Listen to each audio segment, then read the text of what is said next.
Welcome to this new episode of Fact Heist. Today we will try to understand why narcissism and cosmetic surgery are intertwined, and especially how it can be fueled by today's social media platforms. On the real. So watch this video carefully if you don't want to wake up, one day, looking like and not even knowing why or how you ended up like this.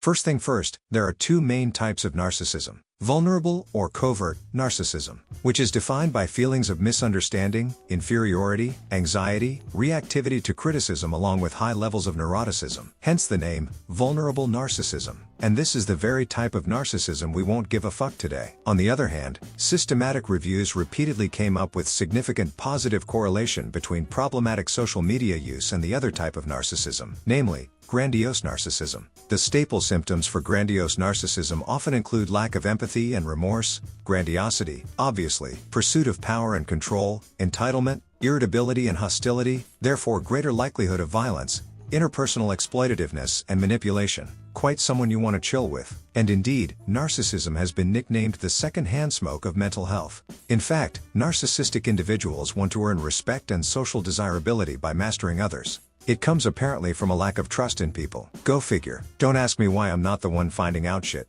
I'm just fact-checking and then writing shit. Unsurprisingly, on social medias, the levels of narcissism of someone often mirrors the levels of use. I mean, it consistently, positively correlates with the number of friends and followers, time spent on social media apps, the frequency of status updates and of course, the amount of selfies. And unfortunately, repeated exposure to filtered selfies or bullshit-like emphasis on visual aesthetics can foster shame and body dissatisfaction and social appearance anxiety, while setting self-expectations that aren't remotely realistic at all. Do you see what I'm talking about? She's pretty! That's how people like Kim Kardashian destroy the self-image of little girls everywhere! And sadly, in scientific literature, narcissism is already considered to be part of personality disorders that can affect self-perception and body image, as narcissist individuals have some sense of excellence and superiority, with arrogant image of themselves. They may therefore seek to maintain their unrealistic self-esteem and, quote marks, perceived beauty through cosmetic surgeries. But beauty is in the eye of the beholder, right? I don't know, let's just run a quick test. Can you spot the odd one? I mean, which picture wouldn't match your definition of beauty?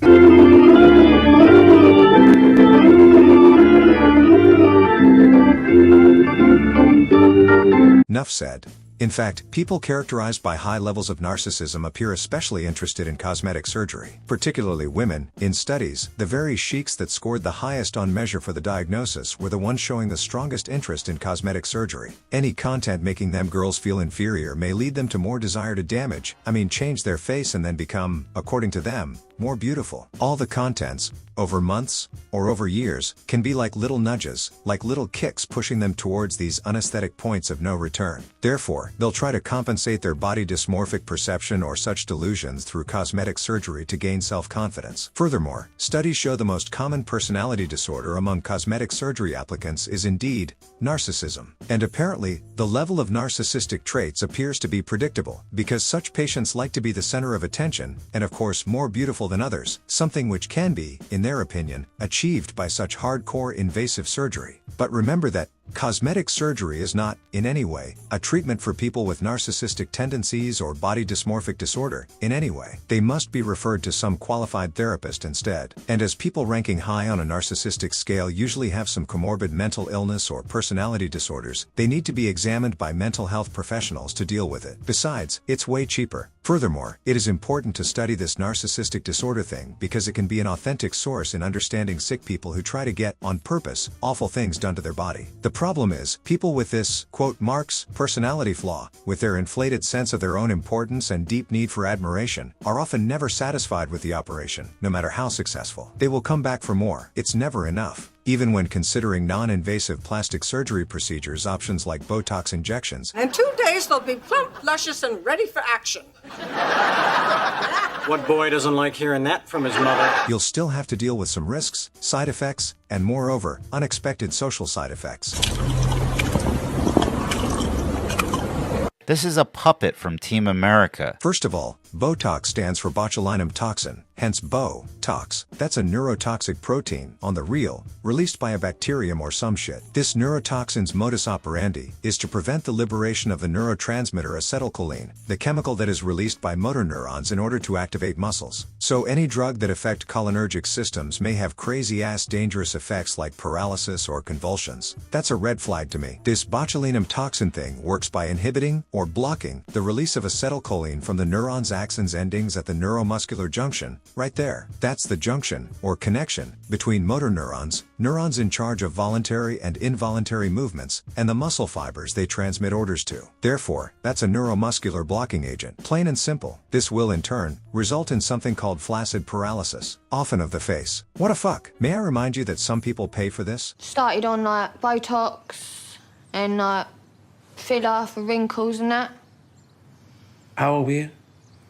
Early 20s? But the neurotoxin can as well, if shit hits the fan, cause the disease botulism. That's a rare but nonetheless fatal illness that could sometimes result from sketchy injections of Botox. Despite not affecting consciousness, symptoms of botulism can nonetheless include weakness, feeling tired, blurred vision and trouble speaking, but only at first. This will then be followed by weakness of the limbs and chest, along with swelling of the abdomen and vomiting. I mean vomiting from both ends of the digestive tract. And if the stakes aren't even high enough for you yet, botulinum was used in biological warfare and terrorism. According to CIA, Iraq possessed biological agent like botulinum in shells, bombs, and warheads under the codename Bioweapon A. So come on, shoot that shit inside your body. Besides, as Botox effectively paralyzes the facial muscles, or more accurately the glabellar muscles, it will prevent the face from mirroring someone else's facial expressions, impairing then the ability to process other people's reactions and emotions. Bummer. And guess what?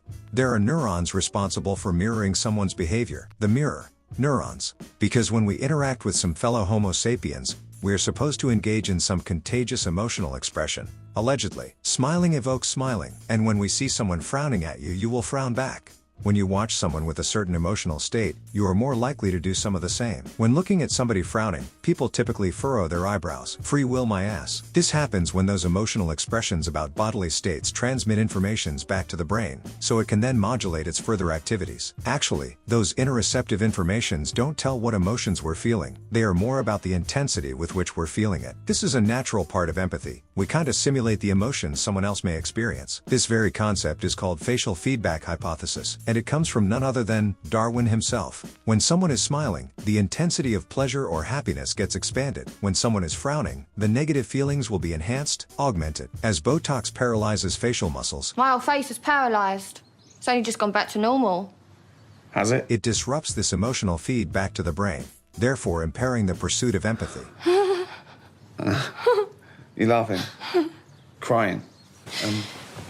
Nah, they fucked my tear ducts. And sometimes, as this feed back to the brains is upping the intensity of the feelings people are feeling, this can result in people with facial paralysis and cannot smile. И у меня, ну как налило, я чувствовала себя членом, сука, эрегированным членом. Знаешь, как оно, блядь, ну? Well, this can result in them having a higher rate of depression than other people with paralysis somewhere else on the face. It seems to be kinda exclusive to paralysis of the smile. Bummer. And check this out, they ran some experiments, like with people injecting their face with Botox just for research sake. So they shot people in the face? No, I mean shot with like a syringe, some Botox syringe, right up this glabellar muscle complex, and then, obviously their whole glabellar thing went all stiff and paralyzed and shit, resulting in people unable to perceive other people as being that much unhappy or sad or negative or whatever, because they couldn't mimic their frowning. I was furious.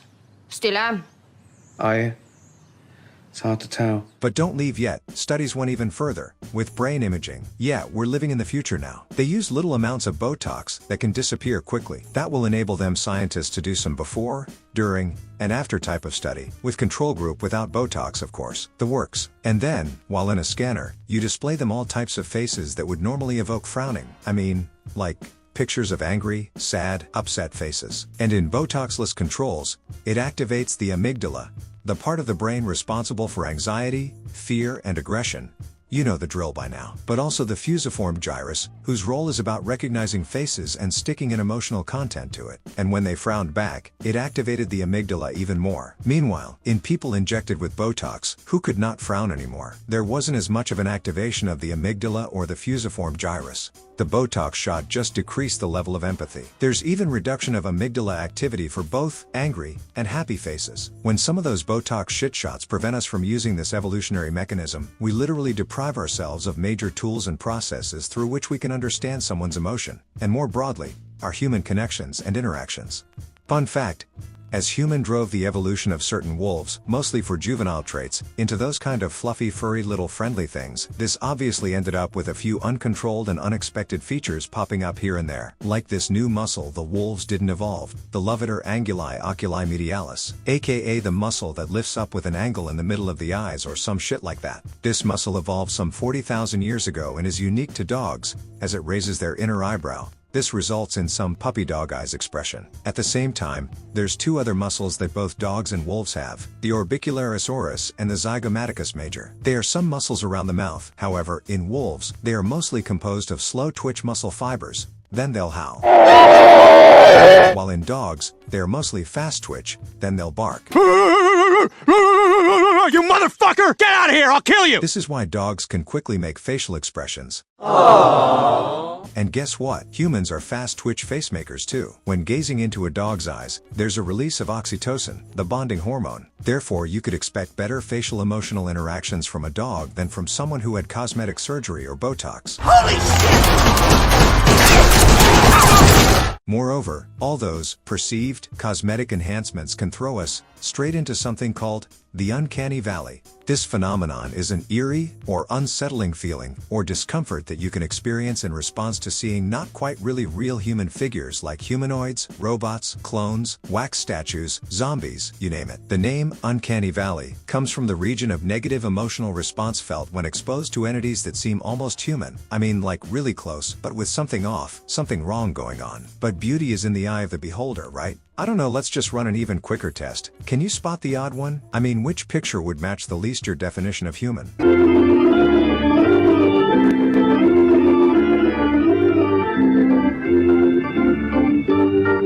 And guess what? Every picture, except this one of course, doesn't even exist. It was computer generated, and they look more real than this real, IRL person. Nuff said. For more about this strange sense of unease, or strangeness, or disgust, check our video about this uncanny valley thing. Link up there.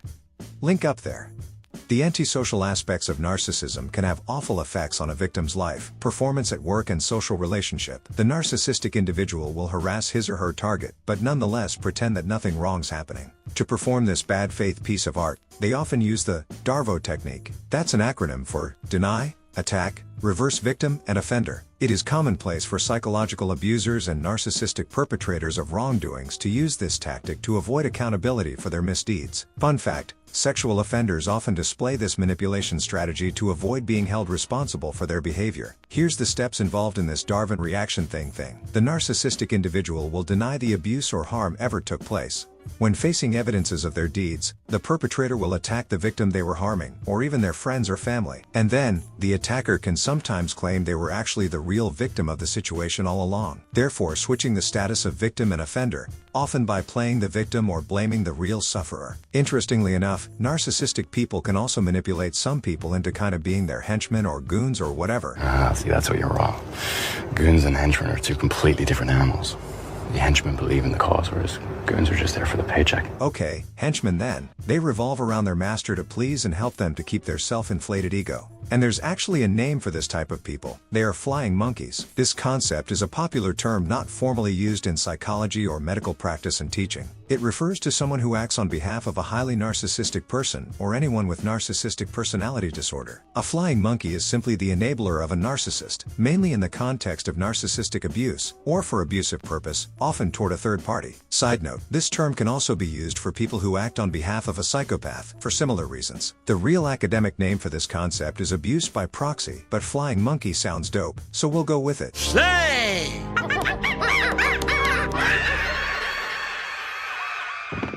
The term comes from the 1900 book, The Wonderful Wizard of Oz, but mostly from its famous subsequent movie adaptation from 1939. Yeah, the one with the poppy field and the alleged hanging dude in the background right there. There's been a few other ones since then. This one I didn't see, so there's no footage. Those winged monkeys are used by the Wicked Witch of the West, as henchmen, to commit nasty, evil and illegal shit on her behalf. Probably robberies, drive-by shootings, or abducting blonde girls. I don't remember, I was 6 or 7 when I saw this flick. A flying monkey is anyone who falls for the narcissist's fake persona and bullshit, like co-workers, neighbors, friends, even family members or spouse. They are often unwittingly manipulated people, but there's different reasons and causes to transform into one of them flying baboons. It can be out of necessity, if the narcissist is a friend or some relative. Manipulation, the flying monkey just happens to be born more empathic, or with less critical thinking, resulting in a lower threshold for gaslighting and buying the narcissist's mischief and evil schemes. For acceptance purpose, the flying monkey may long for the narcissist's attention and validation. Another reason to become one of them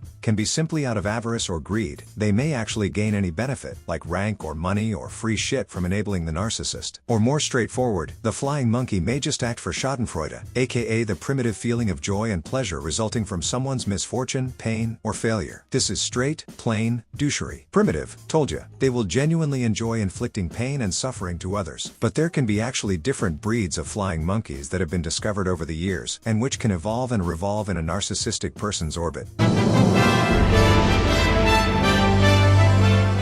There's the empath, who could have a natural blind spot for the scheming nature of the narcissist. They can be easily seduced by lazy-ass manipulation tactics, especially pity-playing and love-bombing. Not far from there, in the same rainforest of manipulation but on the other side of the river I guess, lives the elusive, coward flying monkey. Once spotted, the narcissist will recruit them because of their innate natural tendency to be intimidated and afraid. So they may feel a need to please and keep the narcissist happy because there can be some harm or loss resulting from disobedience. And finally, on the eastern face of the mountain, reside the majestic meddler flying monkey. They are usually here for the thrill of the rescuer role. To cast someone for the meddler's part, you can easily overwhelm them with whining and never-ending complaining and victimization bullshit. In their natural habitats, they are sometimes reacting to, but often falling for, the narcissist's theatricality and deception. Theatricality and deception.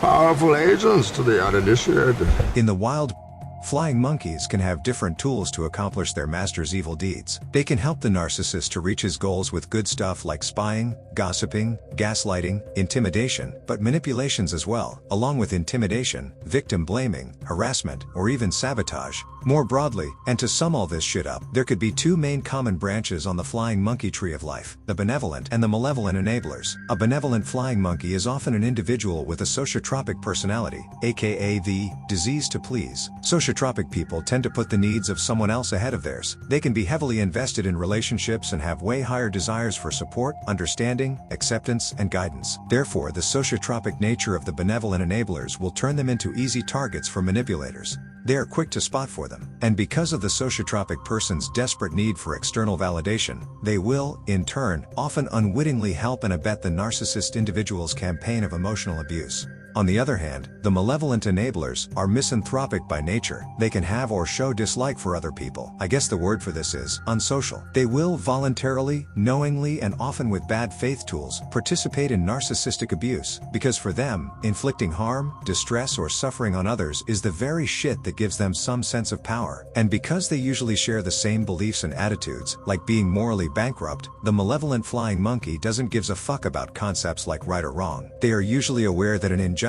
or such thing is taking place. As a matter of fact, it will even give them an opportunity to deny justice or dignity to someone who they feel like, not like them, not of their group. Malevolent flying monkeys are more likely to identify and connect with highly narcissistic people because they tend to be narcissistic in their own way. That's actually a common method the narcissists use to successfully manipulate and seduce flying monkeys, by appealing to their own narcissism. You have been well trained, my young apprentice. But mellow the fuck out, because this expression of self-idealization is also an ordinary trait that all human beings share to a greater or lesser extent. But malevolent flying monkeys are the troopers, the soldiers of a system of oppression, like homophobia, specism, racism, or sexism, you name it. They will purposefully engage in conflicts only to protect a hierarchy that serves them. Here, J.D. Vance incarnate the perfect asshole. I mean the perfect flying monkey. You should be thanking the president for trying to bring it into this conflict. Reinforcing false narratives and bullshit, with dangerous disregard for truth, to serve his master's agenda. What a massive douchebag.